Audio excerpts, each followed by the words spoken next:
Hai Sobat Bahan, selamat datang di channel hiburan Kamar Bahan. Admin akan membacakan kelanjutan sebuah cerita novel yang sangat seru, yang sangat menarik, yang sangat menghibur, yang sangat layak untuk diikuti dari awal hingga akhir. Sebuah cerita novel yang berjudul The Story of Yi-Chen. Tetapi sebelum melanjutkannya, pastikan kalian sudah subscribe channel ini dan aktifkan lonceng notifikasinya agar tidak ketinggalan jika admin upload video baru. Jika kalian menyukai cerita seperti ini, jangan lupa like, jika berkenan share juga ke teman-teman lainnya agar teman-teman lainnya juga mendapatkan informasi dan hiburan di channel ini. Baik, kita lanjutkan di part ke 567 bertepatan dengan bab ke 2831. Ya, Sujiyu mulai berkata, sikap Tuan itu memang sedikit berubah, tapi pola pikirnya juga bisa dipahami. Untuk saat ini kami masih berbicara baik-baik, tapi bagaimanapun juga kami tidak seperti dulu lagi. Aku juga harus mengalah dalam sikapku. Aku berencana membangun perusahaan baru bersama keluarga itu dengan melibatkan seluruh grup pengiriman jalur laut. Tiba saatnya nanti keluarga itu akan memegang saham 51% dan aku akan memegang saham 49%. Dengan cara ini pemindahan nama aset tetap perusahaan baru serta penarikan grup pengiriman jalur laut milik keluarga Su pasti akan bisa menghindari pembatasan serta resiko yang ada sebelumnya. Su Chengpeng agak terkejut ketika mendengar hal ini, tapi dia juga tidak menunjukkan penolakan yang teramat sangat. Su Chengpeng tidak menyangka bahwa Su Jiyu bisa kembali bekerja sama dengan itu Yuhiko. Meskipun kerjasama ini kedengarannya sulit dan dia kalah dalam jumlah saham, tapi sekarang adalah pengecualian. Kita harus mengorbankan sesuatu ketika meminta tolong kepada orang lain. Dalam jangka panjang, aset dan bisnis bisa terlahir kembali melalui backdoor listing. Bahkan jika harus mengorbankan sebagian keuntungan, keseluruhan bisnis bisa direvitalisasi kembali tanpa harus merugi semakin banyak. Dengan pemikiran seperti itu, Su Chengpeng pun memperingatkan Su Jiyu. Jiyu, tidak masalah jika kamu ingin bekerja sama dan membuat perusahaan baru dengan keluarga itu, tapi kamu harus punya rencana untuk pertahanan diri dalam kontrak tertulis, serta kamu mengambil bagian saham dalam aset dan sumber daya ini. Kamu berhak untuk menariknya secara keseluruhan. Dengan begini, sekalinya pembatasan atas kita dicabut, kita pun bisa menarik aset ini dan memulai kembali grup transportasi jalur laut milik keluarga Su. Yi-Chen yang mendengarkan dari samping mau tidak mau berpikir bahwa perhitungan Pak Tua itu bagus juga. Pada saat-saat seperti ini dia tidak lupa untuk membuat rencana pertahanan. Su Jiyu merasa sejak dia memutuskan untuk bekerja sama dengan Yi-Chen, tentu saja dia tidak boleh punya keinginan untuk mempermainkan Yi-Chen. Kalau melakukan trik kecil seperti ini sama saja dengan seorang istri yang terlebih dahulu mendaftarkan maharnya ke notaris sebelum menikah dengan suami. Dengan cara ini, jika mereka bercerai atau sang istri tidak ingin hidup dengan suaminya, maka sang istri bisa mengambil semua maharnya. Meskipun secara hukum tidak sah, tapi dengan melakukan ini sebelum menikah, perasaan suami istri itu tidak akan bisa stabil dari waktu ke waktu, dan perbuatan ini tentu saja akan menjadi ada jarak di antara keduanya. Jadi Su Jiyu berkata kepada Su Chengpeng, dalam masalah ini aku berencana menunjukkan 100% ketulusanku untuk bekerja sama dengan pihak mereka. Hanya dengan cara ini kami bisa bekerja sama dengan sempurna tanpa ada protes sama sekali. Bersama-sama kami akan membuat industri ini semakin besar dan luas. Jika semua orang dari awal sudah saling mengawasi satu sama lain, maka kerjasama ini tidak akan bisa bertahan lama. Su Chengpeng berkata dengan serius, Jiyu, keluarga Su bukan tidak pernah menjalin kerjasama dengan orang lain, tapi dengan syarat bahwa kita sebagai pihak yang memegang saham lebih besar. Hal ini sesungguhnya sangat penting. Kita harus punya inisiatif di tangan kita. Sekarang jika itu Yuhiko memegang saham lebih besar, maka kita harus mempersiapkan jalan keluar bagi diri kita sendiri. Jika tidak, semuanya akan dipimpin oleh pihak keluarga itu dan kesannya kita akan terlalu dikendalikan. Ketika Sujiyu mendengar hal ini, dia berkata dengan nada yang serius, "Untuk poin yang ini aku tidak setuju denganmu. Jika sekarang aku sudah mempersiapkan rencana mempertahankan diri dengan menarik investasi, keluarga itu juga pasti akan mengajukan permohonan yang sama. Jika pihak keluarga itu tidak melakukan apa-apa, itu bagus. Tapi jika mereka menyapu bersih, belum kita bisa menyelesaikan masalahnya. Apa yang harus kita lakukan? Tidak semua orang harus melakukan hal sesuai dengan jalan pikiran kita." Setelah mengatakan ini, Sujiyu menambahkan, "Selain itu, karena kamu sudah memberikan kompensasi dengan menyerahkan grup pengiriman Jarur Laut, aku juga berharap kamu bisa menepati janjimu dan menghormati cara kerjaku." Kemudian Sujiyu berbalik dan berkata lagi, "Tentu saja aku juga akan menepati janjiku kepadamu. Nanti setelah berbicara dengan Tuan itu sebentar, aku akan langsung berkomunikasi dengan dermawan dan mencoba sekuat tenaga untuk membujuknya." Su Chengpeng hanya bisa berkata dengan penuh amarah, "Bagus, karena sudah begitu, aku tidak akan pernah ikut campur dalam keputusan operasionalmu di masa depan." Sujiyu memperingatkan sebelum menutup telepon, "Oh iya, masalah di Maladewa telah diselesaikan dengan sangat mudah. Bagaimana kalau besok aku ke sana saja? Kira-kira butuh waktu 7 jam penerbangan. Jika efisiensi cukup tinggi, dalam waktu 1 hari pasti bisa selesai." Membalik nama, Su Chengpeng yang berada di ujung telepon menggosok dadanya dan berkata dengan kesal, "Baiklah, besok aku juga akan menyuruh Ansun untuk terbang ke Maladewa." Setelah menutup telepon, meskipun Su Chengpeng menghela napas lega, tapi ekspresinya masih terlihat jengkel. Su Chengpeng hanya menyebut soal Pulau Maladewa untuk kesopanan saja, tapi siapa sangka Sujiyu menerima tanpa banyak bertanya. Sudah begitu, Sujiyu juga tidak sabar untuk melakukan pengalihan kepemilikan. Hal ini membuat hati Su Chengpeng benar-benar sakit. Ini adalah tempat untuk menjalani hari tua yang dipersiapkan untuk dirinya. Maknanya tidak lebih dari peti mati bagus yang telah dipersiapkan terlebih dahulu oleh leluhur kuno untuk dirinya. Leluhur bilang bahwa kita harus mempersiapkan uang untuk membeli peti yang bagus. Itu artinya sebelum kita mati, kita harus membelikan satu set peti mahal dan berat untuk berjaga-jaga. Banyak orang tua yang menganggap peti lebih penting daripada hidup mereka sendiri, karena mereka harus tidur sepanjang di dalam peti setelah kematian. Mereka tidak akan menyerah kecuali terpaksa. Meskipun masyarakat zaman sekarang tidak begitu menganggap penting kehidupan setelah kematian, tapi mereka masih memikirkan hari-hari pensiun mereka. Semua orang ingin menjalani hidup mudah di masa tua. Itulah mengapa begitu banyak orang mati-matian pergi ke daerah selatan untuk membeli properti dan mempersiapkan masa pensiun mereka di masa depan. Hal yang sama berlaku untuk Su Chengpeng yang dengan susah payah membangun sebuah pulau untuk menikmati kehidupan pensiun paling mewah di pulau tersebut kelak di masa depan. Namun sebelumnya dirinya pensiun, pulau tersebut sudah diserahkan kepada Sujiyu. Meskipun merasa sakit hati, tapi ketika memikirkan Sujiyu mungkin bisa membantu untuk menciptakan kedamaian, membuat dirinya bisa kabur tanpa harus diburu rasa takut, suasana hati Su Chengpeng pun menjadi tenang sedikit. Di sisi lain, Sujiyu tidak terlalu bersemangat ketika menerima pulau tersebut. Bagi Sujiyu, dia hanya ingin membuat Su Chengpeng tertekan dan sakit. Setelah pengalihan nama pulau ini kepada dirinya, Sujiyu juga akan menikmati pulau tersebut secara perlahan. Selain itu, Sujiyu tahu benar bahwa ibunya tidak akan pergi ke sana. Ibunya tidak terlalu peduli pada kemewahan seperti ini. Jadi keinginan terbesarnya bukan pergi ke sebuah resort untuk bersantai-santai. Sebaliknya, dia ingin merenovasi rumah tua yang pernah ditinggali Yi Changying secepat mungkin. Kemudian hidup di rumah kecil tersebut dan merenungkan tentang orang itu. Jadi dia berkata kepada Yi Chen, "Tuan Yi, Pulau Maladewa dibangun oleh kakek saya dengan susah payah. Lingkungannya sangat bagus, tapi saya dan ibu saya tidak terlalu tertarik. Bagaimana kalau aku persembahkan kepada Anda sebagai hadiah saja?" Yi Chen melambaikan tangannya dan berkata sambil tersenyum, "Kalau kamu tidak tertarik, aku juga tidak tertarik. Bagiku hidup di mana saja tidak terlalu penting."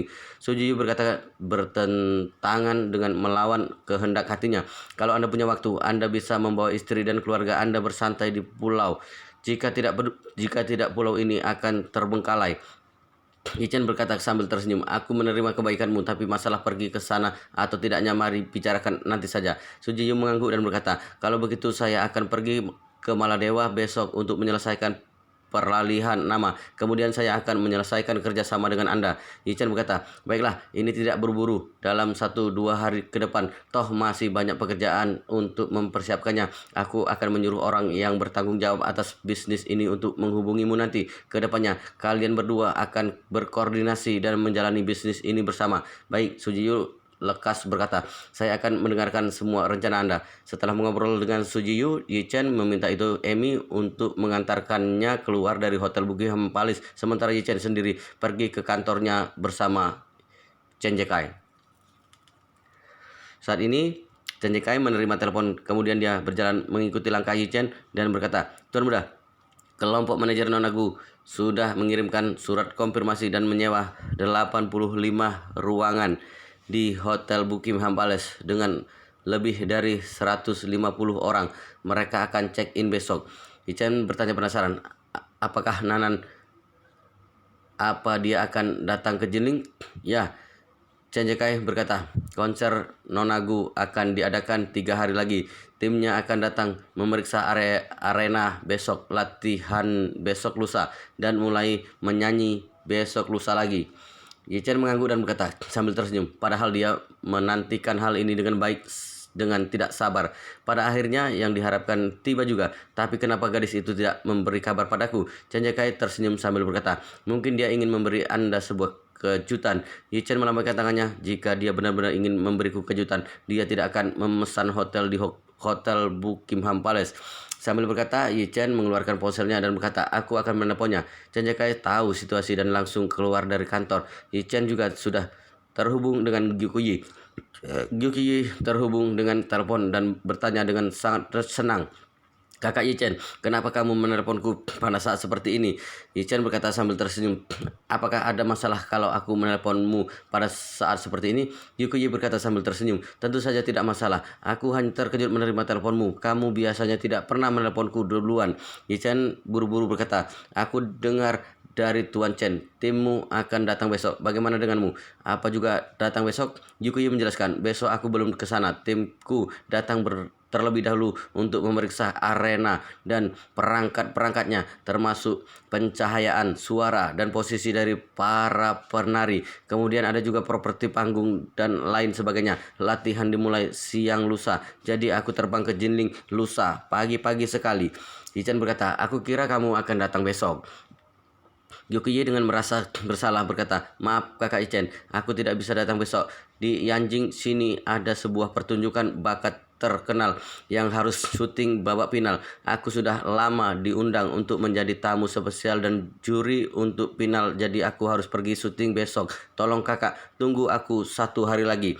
Yichen sangat mengerti dan berkata, tidak masalah, pekerjaan yang terpenting, tapi jangan lupa jaga kesehatan, jangan bekerja terlalu keras. Gyukuyi berkata, jangan khawatir kakak Yichen, aku akan memberitahumu rahasia kecil. Aku memutuskan keluar dari industri dunia hiburan untuk waktu yang tidak ditentukan setelah tur konser selesai. Yichen kebingungan dan bertanya, bukankah pekerjaanmu cukup bagus? Kenapa keluar? Karena ini membosankan. Gyukuyi berkata serius, aku masuk ke dunia hiburan adalah untuk mendapatkan kesempatan bertemu denganmu. Sekarang aku sudah bertemu denganmu. Tidak ada alasan bagiku untuk tetap tinggal di industri ini. Kalau bukan karena banyak penggemar yang menantikan tur konser tahun ini. Sejak awal aku pasti sudah mengumumkan pengunduran diriku. Jadi kali ini aku akan menyelesaikan tur-tur dan secara resmi keluar. Juga sekalian memberikan penjelasan kepada penggemar. Yichen tersenyum dan berkata lembut, tidak perlu apapun yang kamu inginkan, aku akan selalu mendukung pilihanmu. Gyukuyi berkata senang, aku tahu kalau kakak Yichen paling menyayangiku. Kemudian Gyukuyi langsung memperingatkan, kakak Yichen, mengenai kemunduranku dari dunia industri jangan diberitahukan kepada publik dulu. Aku berencana akan mengumumkannya di konser Jinling, mengerti? Tentu saja, Yichen berkata serius, jangan khawatir, aku akan mengunci mulutku rapat-rapat. Gyukuyi merasa tenang dan berkata sambil tersenyum, aku menghabiskan banyak waktu untuk memikirkan konser ini. Tiba saatnya nanti kakak Yichen tidak boleh mengingkari janji. Yichen berkata santai, jangan khawatir, meskipun langit runtuh, aku tidak akan mengingkari janjiku. Suasana hati Gyukuye sedang baik. Dia berkata dengan suara yang penuh pesona. Iya, itu bagus.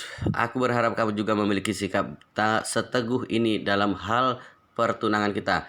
Yi Chen langsung merasa malu dan cepat-cepat mengubah topik pembicaraan. Omong-omong, bagaimana kabar Paman Gu dan Bibi Lin akhir-akhir ini? Yuki tersenyum dan berkata, keadaan mereka sangat baik sampai tidak bisa menjadi lebih baik lagi, dan kali ini mereka bilang mereka akan datang ke Jinling untuk melihat konserku sekalian melihatmu juga. Yichen tidak menyangka bahwa Gu Yanzhong dan Lin Wanqiu juga akan datang ke Jinling.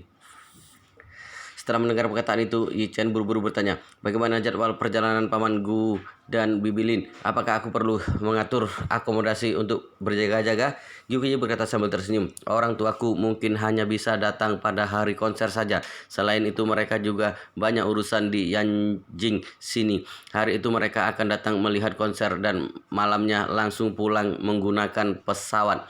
Kemudian Yuki berkata, sebenarnya orang tuaku tidak datang untuk melihat konserku. Toh jadwal konser berikutnya adalah di Yanjing. Mereka utamanya datang ke sana untuk menemuimu dan merayakan ulang tahunmu. Ketika Yichen mendengar bahwa Yanzhong dan Lin Wanqiu akan datang untuk merayakan ulang tahunnya, Yichen merasa sedikit malu dan lekas-lekas berkata, Nanan, sebagai orang yang lebih muda, mana bisa aku membiarkan Paman Gu dan Bibi Lin datang jauh-jauh untuk merayakan ulang tahunku? Yuki berkata santai sambil tersenyum, oh, itu tidak masalah. Orang tuaku memperlakukanmu seperti anak mereka sendiri. Selain itu, kamu menyelamatkan nyawa ayahku dan takdir keluarga kami. Dengan kebaikanmu yang seperti itu, meskipun kamu pergi ke Amerika, orang tuaku pasti datang untuk merayakan ulang tahunmu. Kemudian Gugu berkata, kakak Yichen, apa kamu ingat ketika aku masih muda, keluarga kita selalu meluangkan waktu untuk merayakan baik saat ulang tahunmu atau ulang tahunku? Waktu itu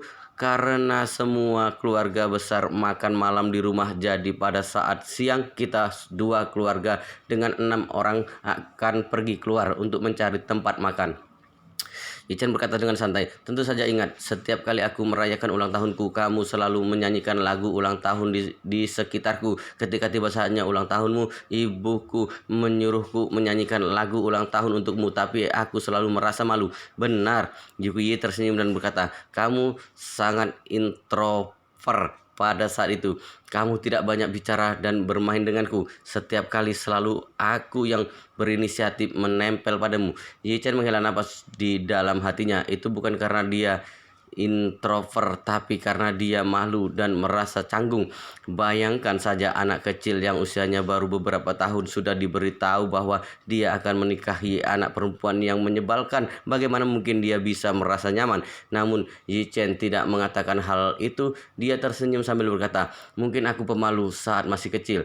Yuki tersenyum dan berkata, kakak Yichen, bagaimana kalau ulang tahunmu kali ini juga dirayakan bersama keluarga kita? Orang tuaku pasti akan sangat senang. Bagaimana menurutmu? Yichen sedang memperhitungkan waktu. Sampai kemudian Yuki cepat-cepat berkata, kakak Yichen, aku tahu pada makan malam di hari ulang tahunmu kamu pasti berada di rumah dengan istrimu. Jadi aku memulai jam konser pada pukul 8 malam. Dengan cara ini, kamu bisa makan di rumah jam 6 sore, merayakan ulang tahun dengan istri dan mertuamu, kemudian pergi ke arena konser pada pukul 7 lebih. Karena kamu sudah makan malam di rumah, siang hari pasti tidak harus makan di rumah, bukan? Dengan ini, suara Gyukuyi pun terdengar sedikit memohon. Kakak Yichen, orang tuaku sudah datang jauh-jauh. Kamu harus memberikan mereka kesempatan untuk makan bersama denganmu dan merayakan ulang tahunmu. Selain itu, aku ingin seperti saat masih kecil dulu. Aku ingin menyanyikan lagu ulang tahun di sebelahmu saat kamu meniup lilin. Apakah boleh? Ketika mendengar ini, Yichen merasa terharu. Dia juga tahu dirinya tidak mungkin bisa menolak permintaan Gyukuyi. Hasilnya, Yichen pun berkata tanpa ragu-ragu, baiklah, kalau begitu siang hari saat ulang tahunku, aku akan menyuruh Hongwu untuk mengosongkan mansion dan siang. Tiba saatnya, nanti kita makan di sana. Bagus sekali, Gyukuyi memekik girang sambil berkata penuh semangat. Kalau begitu sudah disepakati, aku akan mempersiapkan kue ulang tahunnya nanti. Yichen berkata sambil tersenyum, kuenya aku yang beli sendiri saja, tidak apa-apa, kamu jangan khawatir. Bagaimana mungkin bisa begitu? Yuki cepat-cepat berkata, mana mungkin aku membiarkan orang yang ulang tahun membeli kue ulang tahun sendiri. Selain itu kaku sepertimu pasti akan memilih kue yang tidak bagus. Aku harus memesannya di Yanjing terlebih dahulu. Aku akan menyuruh mereka menyelesaikannya pagi-pagi sekali dan mengirimkannya jalur udara. Yichen berkata tanpa daya, tidak perlu sampai serepot ini bukan? Yuki berkata dengan sangat serius, tentu saja harus. Ini adalah ulang tahun pertamaku untukmu. Setelah 20 tahun aku harus memilih kue yang terbaik. Kalau ada satu saja penyesalan, aku tidak akan memaafkan diriku sendiri. Yichen pun terpaksa berkata, baiklah, urusan kue serahkan padamu. Ku serahkan padamu. Yuki berkata lagi, ya, serahkan saja padaku. Kakak Yichen, kamu tidak perlu mengkhawatirkan soal apapun. Baik, Yichen menjawab kemudian bertanya lagi. Oh ya, Nanan, jam berapa kamu datang besok lusa? Yuki bertanya sambil tersenyum. Kenapa kamu bertanya serinci itu? Kamu akan menjemputku di bandara? Ya, Yichen menjawab. Jika waktu mengizinkan, aku akan menjemputmu. Itu bagus sekali. Yuki cepat-cepat berkata, katakan padaku, besok lusa kamu kosong jam berapa, maka aku akan terbang pada waktu kamu kosong. Omong-omong, aku bisa naik pesawat pribadiku kapan saja. Kemudian Yuki cepat-cepat menambahkan, oh, omong-omong, kakak Yichen, aku akan melakukan latihan di arena pukul 2 siang. Jadi aku akan sampai di Jinling setidaknya jam 12. Coba lihat apakah jadwalmu siang ada yang kosong. Yichen berpikir sesaat dan kemudian berkata, jam 8 pagi aku harus mengantarkan kakak iparmu ke kantor. Untuk waktu selain itu seharusnya aku bisa. Yukiye bergumam, aku tidak mengakui sebagai kakak iparku. Aku tidak mengakui semua orang adalah kakak iparku kecuali diriku sendiri. Aku ingin menjadi kakak ipar untuk diriku sendiri. Yichen menjadi malu dan berkata dengan enggan, mari kita kembali ke topik utama. Aku kosong setelah jam 9. Yuki berpikir sejenak dan berkata, kalau begitu begini saja, aku akan mendarat sekitar jam 10. Dengan begini, aku bisa pergi ke hotel dan menaruh koperku dulu. Kakak Yichen, tidak ada masalah dengan waktumu, bukan? Yichen berkata santai, tidak ada. Yuki berkata dengan senang, kakak Yichen, karena kita sudah sepakat, kamu jangan sampai mengingkari janji temu kita. Yichen langsung menjawab, tenang saja, tidak akan. Yuki berkata sambil tersenyum, baiklah kakak Yichen, aku harus melakukan sesuatu sekarang. Kita sudahi sampai di sini. Tunggu aku di Jinling. Baik. Di ujung lain telepon, Gyukuyi mencium ponselnya sendiri sebelum memutuskan telepon. Kakak Yichen yang terbaik. Yichen menggelengkan kepala dan memutus panggilan telepon tanpa daya. Kemudian Yichen menelpon Hongwu. Setelah panggilan terhubung, Hongwu di ujung lain telepon berkata, Tuan Yi, apa yang bisa saya lakukan untuk Anda? Yichen berkata, Hongwu, pada siang hari festival Long Tai Tau, apakah kursi Dimension Tiang Xian sudah banyak yang pesan? Kamu berkata tanpa ragu-ragu, Tuan Yi, jika Anda ingin menggunakan mention dan siang, saya akan mengatur supaya semua pesanan dibatalkan. Yichen berkata, hal ini tidak akan menyulitkanmu, bukan? Tidak akan. Hongwu berkata sambil tersenyum, mention dan siang tidak bisa menjamin reservasi akan berhasil 100%. Jika reservasi gagal karena alasan dari pihak kami, maka berdasarkan peraturan, kami akan membayarkan sejumlah uang. Jadi saya memiliki kekuasaan yang mutlak. Yichen berkata, baiklah, kalau begitu bantu aku membatalkan semua pesanan lain. Aku akan menyambut tamu terhormat pada siang hari di hari itu.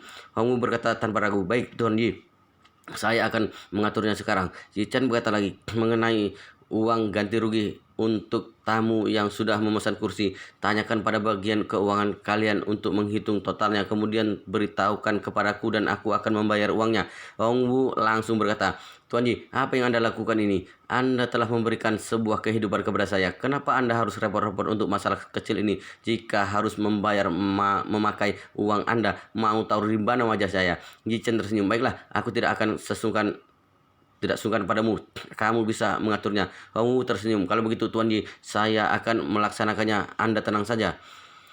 Pada saat ini, Sujeyu sudah meninggalkan Hotel Buckingham Palace dan datang ke rumah tua ibunya, Du Haiking.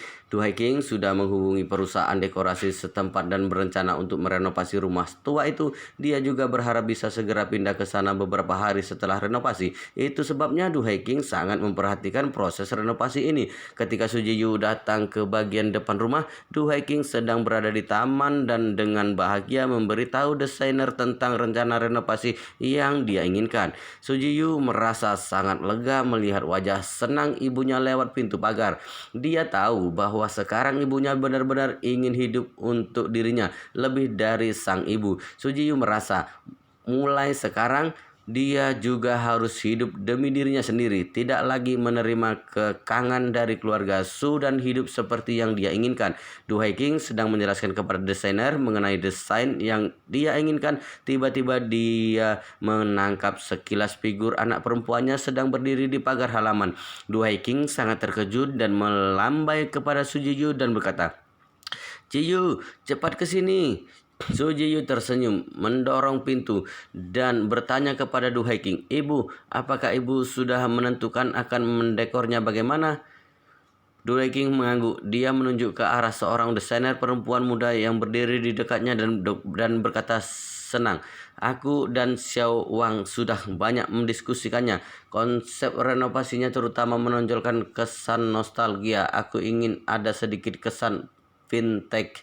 Sujiyu berkata sambil tersenyum, "Kalau begitu kita gunakan material dan teknologi modern untuk membangun rumah dengan gaya seperti 20 tahun silam. Material dan teknologi pembangunan zaman sekarang sudah meningkat jauh lebih baik. Itu bisa menjamin kualitas rumah, perlindungan lingkungan, dan juga kenyamanan." Desainer wanita di sebelahnya mengangguk dan berkata, "Kamu benar. Ide kami sekarang adalah memakai material dan teknologi modern untuk membuat rumah vintage dan retro. Kemudian kami akan mencoba membuat rumah ini menjadi lebih nyaman dan layak huni."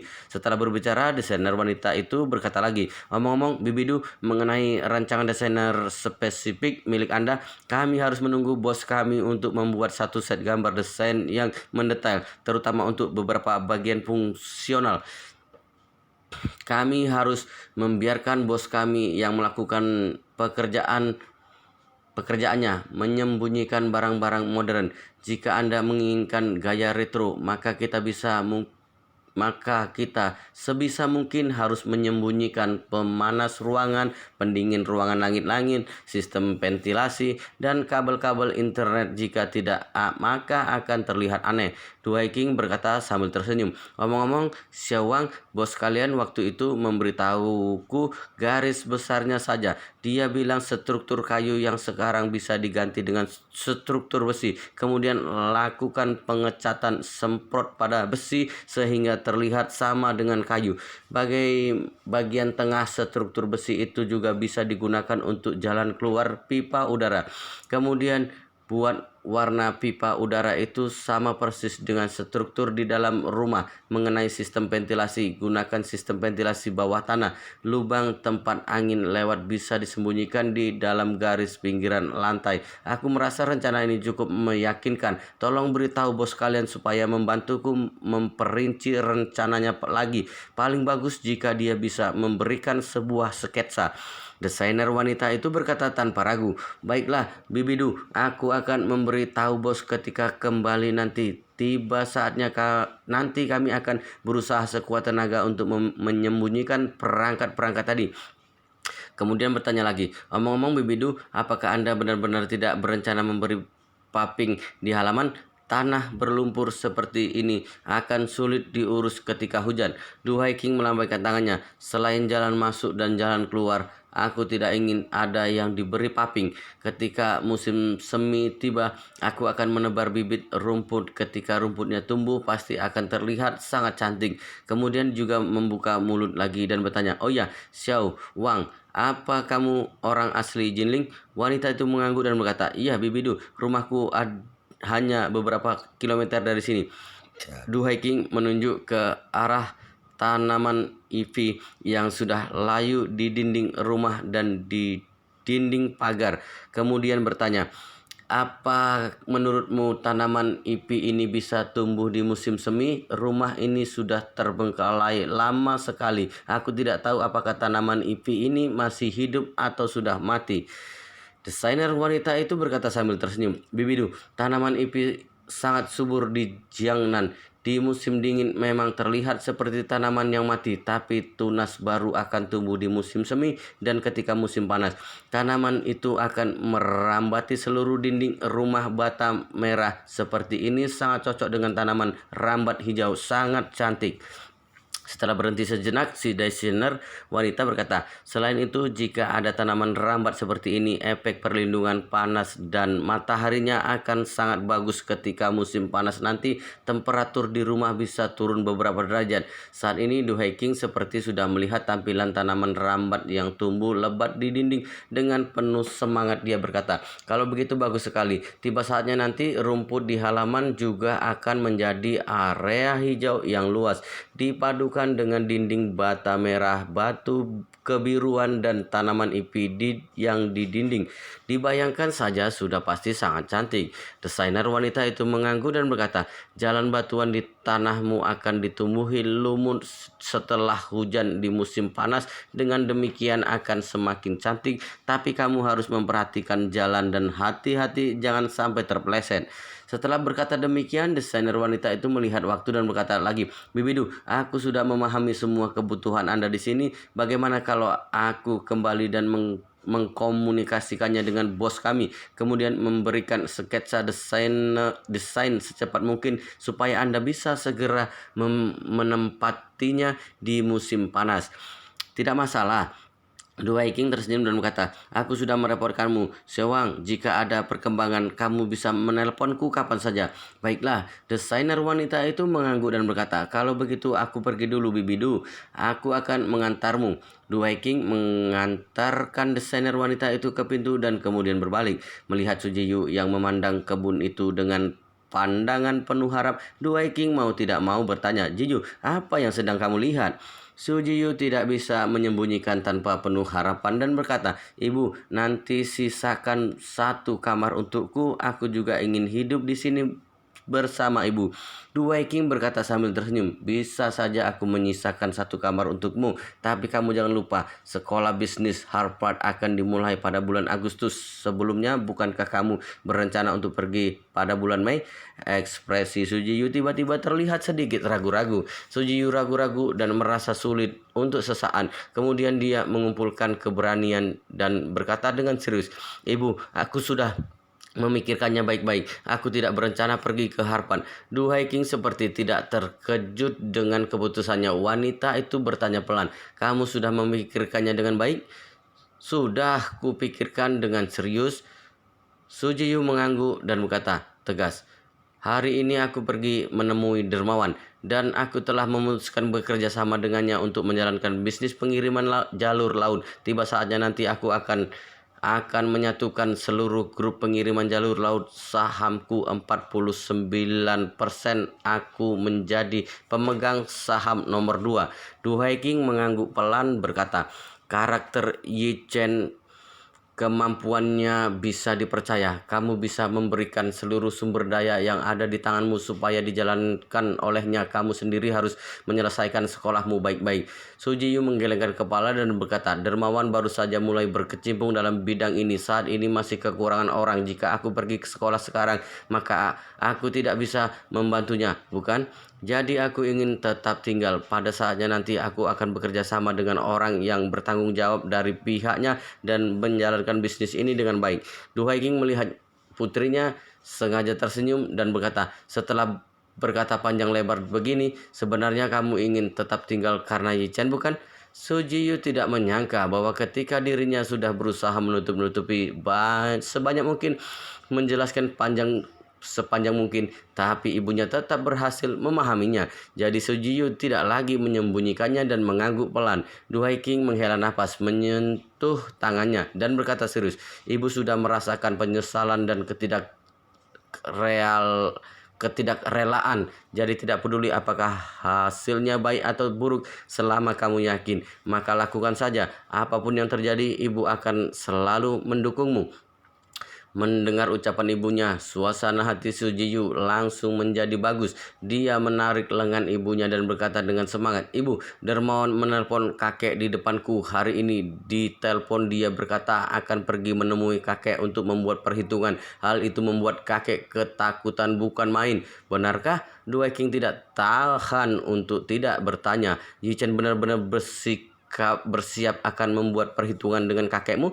Itu tidak benar. Su Jiyu menjelaskan dermawan merasa tidak ada untungnya baginya jika pergi menemui kakek untuk membuat perhitungan sekarang. Sebaliknya dia malah melepaskan para paman dan bibiku, juga keluarga Yi. Ya, Du King setuju dan berkata, banyak orang di keluarga Su yang jauh lebih ingin kakekmu celaka daripada Yi Chen sendiri. Jika Yi Chen melakukan sesuatu terhadap kakekmu, maka anggota keluarga Su lainnya akan tersenyum dalam mimpi mereka. Su Jiyu berkata sambil tersenyum. Jadi dermawan berkata dia hanya menggertak saja untuk menakuti kakek. Kemudian dia menyuruh kakek supaya kakek memohon bantuan kepadaku. Baru saja dia menutup telepon, kakek langsung menelpon dan mencariku. Benar-benar akurat sesuai dugaan.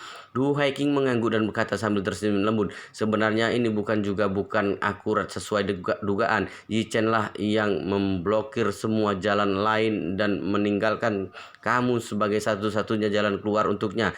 Sama seperti danau bendungan di mana dia meninggalkan lubang, di sana air akan mengalir dengan sendirinya. Setelah itu Du King berkata, Yi Chen membantumu lagi.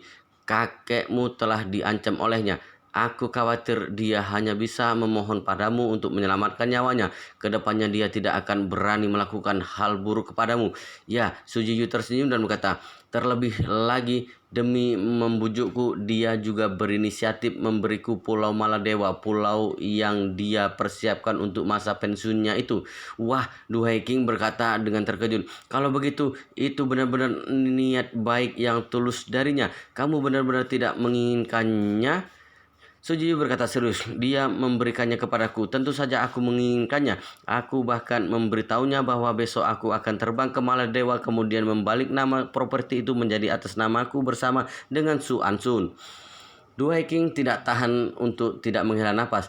Tidak ada gunanya kamu menginginkan pulau itu. Lebih baik berikan padanya untuk masa tuanya. Semakin tua seseorang, dia akan semakin peduli dengan tempatnya menghabiskan masa tua. Ini tidak sesederhana investasi 1 atau 2 miliar yuan. Itu adalah sebuah kenang-kenangan baginya. Aku rasa dia hanya bersikap sopan saja kepadamu. Dia tidak akan menyangka kamu benar-benar menginginkannya. Su Jiyu menengus pelan dan berkata dengan sedikit marah, aku tidak peduli jika dia memberikannya kepadaku, aku akan mengambilnya. Aku tidak peduli dia tulus atau tidak. Dasar kamu ini. Du King menghela nafas dan berkata serius, kamu harus belajar memaafkan orang, terlebih lagi dia adalah kakekmu. Su Jiyu menggelengkan kepalanya dan berkata, aku tidak sebaik ibu. Hal terbaik yang bisa kulakukan atas semua perbuatannya adalah tidak melakukan investigasi terhadapnya. Namun selamanya aku tidak akan bisa memaafkannya. Du King menggelengkan kepalanya tanpa daya dan bertanya pada Su Jiyu, tidak ada gunanya juga kamu menginginkan pulau itu. Meskipun kamu ingin pergi berlibur setahun, pergi selama belasan hari juga sudah bosan. Su Jiyu berkata, aku tidak ingin pergi ke sana barang sehari pun. Disimpan dulu saja, barangkali di masa depan berguna. Baiklah, Du King tersenyum dan mengeluarkan candaan, atau kamu bisa menyimpannya untuk maharmu di masa depan, atau kamu bisa memakainya sebagai aula pernikahanmu. Bukankah banyak artis terkenal dan orang kaya yang pergi ke Maladewa untuk memesan pulau demi melangsungkan pernikahan? Wajah Su Jiyu memerah dan berkata malu-malu, entah aku akan menikah kapan, intinya aku menginginkan pulau itu. Meskipun tidak ada gunanya, dibiarkan saja di sana pun aku akan senang. Baik. Du King mengangguk dan berkata, kalau kamu sudah menentukan, ibu tidak akan ikut campur. Su Jiyu tersenyum manis dan bertanya pada sang ibu, ibu, bagaimana kalau ibu pergi ke Maladewa denganku besok? Mari kita terbang ke sana pagi-pagi sekali dan tiba dalam 7 atau 8 jam. Kemungkinan akan menghabiskan 2 jam untuk mengurus dokumen formalitas. Kemudian kita bisa terbang pulang lagi, sehingga ibu bisa sampai di sini pada malam hari. Kemudian Su Jiyu berkata, dan kita tidak akan mengambil penerbangan sipil. Aku akan mempersiapkan jet bisnis supaya sepanjang jalan bisa tidur. Du Haiking tersenyum dan berkata, lebih baik aku tidak usah ikut. Aku tidak ingin bertemu anggota keluarga Su. Bahkan aku tidak ingin bertemu dengan Su Ansun. Kenapa kamu tidak meminta kakekmu menemuimu? Kakekku, Su Jiyu berkata, lebih baik aku tidak menemuinya. Jika ibu tidak mau pergi, aku akan pergi sendiri. Ada apa? Du Haiking bertanya penasaran. Apa kamu bertengkar dengan kakekmu? Su Jiyu ragu-ragu sejenak dan menggelengkan kepala. Su Jiyu tidak ingin memberitahu ibunya bahwa sang kakak sudah sejak lama berpindah haluan ke kakeknya. Lagi pula, ini hanya spekulasi saja. Toh semua orang punya jalannya masing-masing. Kakak laki-lakinya berpindah haluan ke sang kakek. Itu juga merupakan pilihan sendiri. Tidak ada salahnya juga. Alhasil Su Jiyu memberikan penjelasan. Konser Gyukuyi akan dimulai beberapa hari lagi. Kakak sangat sibuk selama 2 hari ini. Du Haiking mengangguk pelan dan berkata, sepertinya kakakmu memiliki perasaan yang serius terhadap Gyukuyi. Iya, Su Jiyu berkata, dia sudah menyukai Gyukuyi sejak lama. Dia selalu mencari kesempatan untuk mendekat dan berusaha mengungkapkan perasaannya. Du Haiking menghela nafas dan berkata, Nona Gu itu memang sangat baik, hanya saja. Su Jiyu bertanya penasaran, hanya saja apa? Du Haiking berhenti sebentar, kemudian menghela nafas dan berkata, hanya saja keluarga Gu dan keluarga Su belum menyelesaikan masalah mereka. Aku tidak berpikir Gyu Yanjong akan membiarkan anak perempuannya menikah dan menjadi bagian keluarga Su. Su Jiyu berkata, jika kakak sudah jatuh cinta padanya dan mereka berdua saling mencintai, Paman Gu tidak mungkin bisa menghentikan mereka, bukan? Bagaimanapun juga kebebasan mencinta dan kebebasan menikah sekarang sedang populer. Du Haiking berkata dengan senyuman pahit, Nona Gu juga sepertinya tidak akan menyukai kakakmu. Su Jiyu bertanya dengan tidak mengerti, ibu, apakah di mata ibu sang kakak begitu rendah? Du Haiking menjelaskan, bukannya daya saing kakakmu sangat rendah, tapi daya saing Yi Chen terlalu kuat. Yi Chen? Su Jiyu bertanya terkejut, apa hubungannya hal ini dengannya? Du Haiking berkata, Yi Chen dan Gyukuyi sudah memiliki perjanjian pernikahan sejak lama. Sebelum ini ketika Yi Chen menghilang lama sekali, keluarga Gu tidak menyerah mencarinya. Sekarang sudah bisa dipastikan Yi Chen masih hidup dan sekarang masih begitu luar biasa. Mana mungkin keluarga Gu akan melepaskannya? Su Jiyu tidak bisa menahan untuk tidak berkata, tapi Dermawan sudah lama menikah. Apakah keluarga Gu tidak tahu? Du Haiking memandangnya dan bertanya kepada tanpa daya. Kamu juga tahu Yi Chen sudah menikah, tapi dalam hatimu apakah kamu rela melepaskannya? Su Jiyu langsung terdiam. Du Haiking melanjutkan, coba lihat, kamu adalah anak perempuan dari musuhnya Yi Chen. Dengan demikian akan ada jarak antara kamu dan Yi Chen. Namun meski demikian, kau tidak rela melepaskannya. Keluarga Gu dan ibunya Yi Chen memiliki hubungan yang baik.